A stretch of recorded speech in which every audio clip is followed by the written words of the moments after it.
Parliament reporter Hindi dictation ready.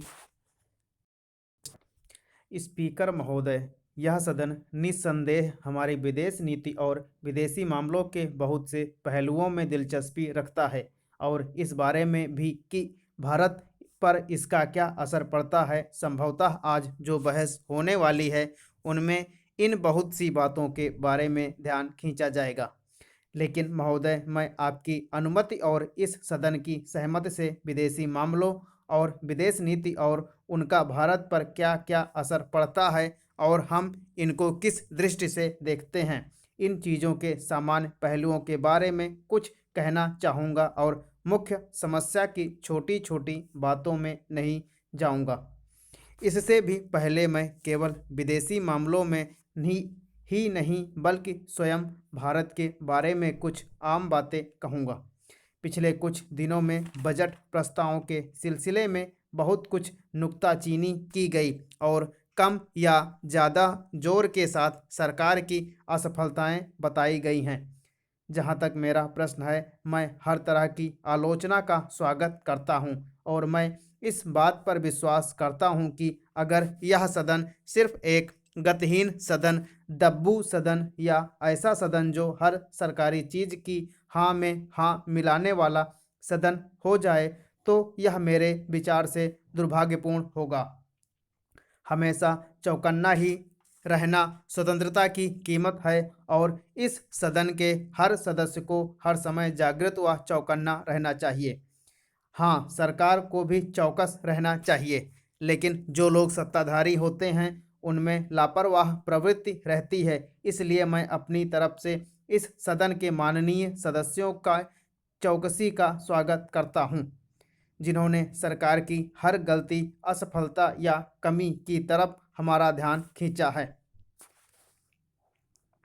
मैं आशा करता हूं कि यहाँ की आलोचना अच्छी भावना से, दोस्ती के तरीके से की गई है और वह सरकार की ईमानदारी को चुनौती देती है। हाँ, अगर सरकार की अच्छी भावना को भी चुनौती देने की इच्छा हो तो मैं उसमें विरोध नहीं करूँगा, बशर्ते यह स्पष्ट हो कि यही चीज़ विचाराधीन है। इस आलोचना को सुनते हुए या उसके बारे में पढ़ते हुए मुझे ऐसा लगा कि शायद हम लकड़ी की तुलना में पेड़ों की तरफ ज़्यादा ध्यान दे रहे हैं। पिछले 18 महीनों में जो कुछ हुआ है उस पर और भारत की सारी तस्वीर पर गौर नहीं कर रहे हैं। जहां तक आप निष्पक्ष रूप से देख सकते हैं, अवश्य देखिए।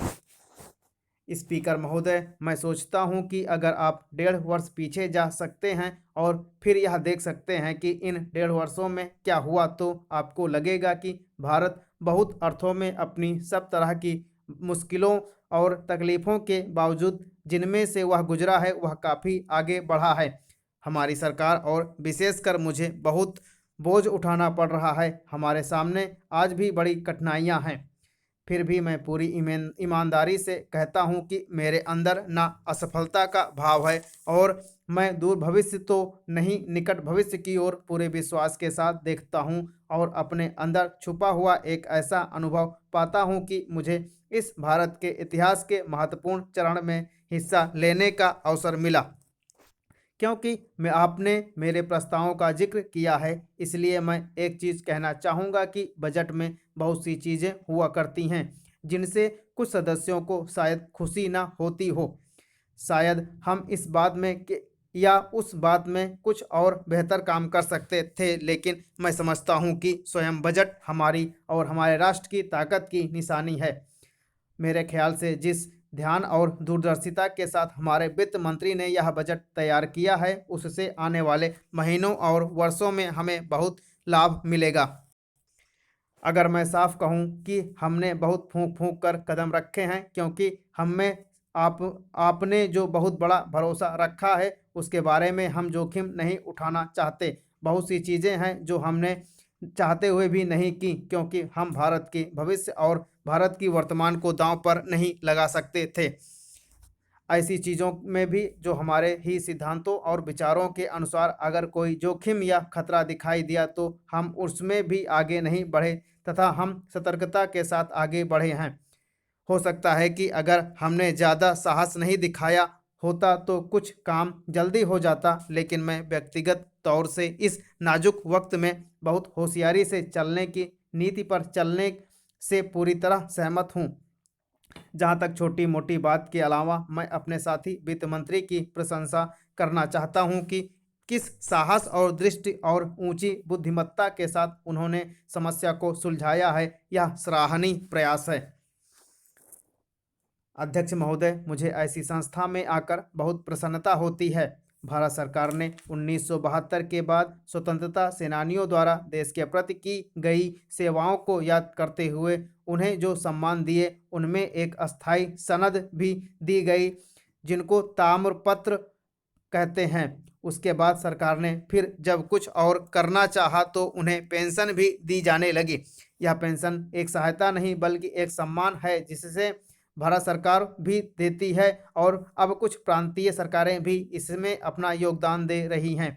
यह सम्मान, पेंशन और ताम्रपत्र सब एक तरफ हैं। दूसरी तरफ अब हमें यह देखना है कि हमारे पुराने ज़माने के लोग जिन्होंने हिंदुस्तान की स्वतंत्रता के लिए सब कुछ किया, जिनकी वजह से आज हिंदुस्तान दुनिया की सर्वोच्च श्रेणी में पहुंचकर अपने सम्मान को बढ़ा रहा है और अपनी किस्मत का मालिक खुद बना हुआ है, उनके लिए हम और क्या करें।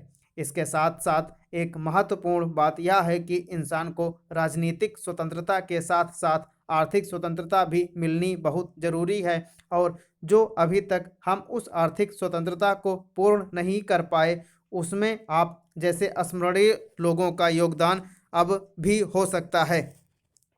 मैं जानता हूं कि बहुत पुराने बुजुर्ग जिन्होंने स्वतंत्रता संघर्ष के शुरू में ही बहुत बड़ा हिस्सा लिया था, वे इस संसार से चले गए हैं और कुछ वे लोग जिन्होंने उस वक्त बलिदान दिया, उनकी आज याद बाकी रह गई है। और आपको ये भी मालूम है कि ताकत हमेशा अपना असर, अपना दबाव समाज पर रखती है और रखती रहेगी। इसलिए यह जरूरी है कि हम स्वतंत्रता के संग्राम में हिस्सा लेने वाले लोग बिल्कुल खामोश होकर ना बैठ जाएं। हमें जहां राष्ट्रवादी ताकतों को मजबूत करना है, वहां हमें इस बात के लिए भी उपाय करना है कि यह भावना, यह देशभक्ति, यह हिंदुस्तान का प्यार, इसकी एकता, यहाँ के रहने वाले लोगों के आपसी भाईचारे को कायम रखने के लिए हम सरकार और समाज को पूरा पूरा ध्यान व सहयोग देकर मजबूत करें। मुझे आशा है कि ढील नहीं बरतेगी और वह आदर सम्मान स्वतंत्रता सेनानियों को ही नहीं बल्कि उनकी संतान को भी मिलता रहेगा, क्योंकि उनके खून के अंदर देशभक्ति है। अध्यक्ष महोदय, मैं चाहता हूं कि हमारे देश के नौजवान जितना आगे बढ़ सकते हैं, हम उनको छोटा नहीं समझते और ना हम इस बात का अहंकार करते हैं कि हम ही कुर्बानी कर सकते हैं देश के लिए, वे लोग भी कर सकते हैं। परमात्मा की कृपा से कभी उन्हें गुलामी के खिलाफ जंग लड़ने के लिए कुर्बानी नहीं करनी पड़ेगी, पर यह जरूर है कि स्वतंत्रता को कायम रखने के लिए कुर्बानी करनी पड़ सकती है। अपनी इस स्वतंत्रता और आज़ादी को बरकरार रखना निहायत ज़रूरी है। हम सब देशवासियों के लिए जिन बातों में, जिन रचनात्मक कामों में हमको लगना चाहिए, लगे रहना चाहिए। और मैं आपको एक सलाह दूंगा कि आप अपनी संतान में कम से कम एक सदस्य को राजनीति के मैदान में फेंक दें, ताकि यह राजनीतिक मैदान पवित्र रहे, देशभक्ति वाला रहे, स्वार्थी ताकतें इस राजनीति के मैदान में न रहें। मुझे इस बात की पूरी आशा है कि और मैं उम्मीद रखता हूं कि सरकार और समाज आपके सम्मान को बढ़ाते रहेंगे।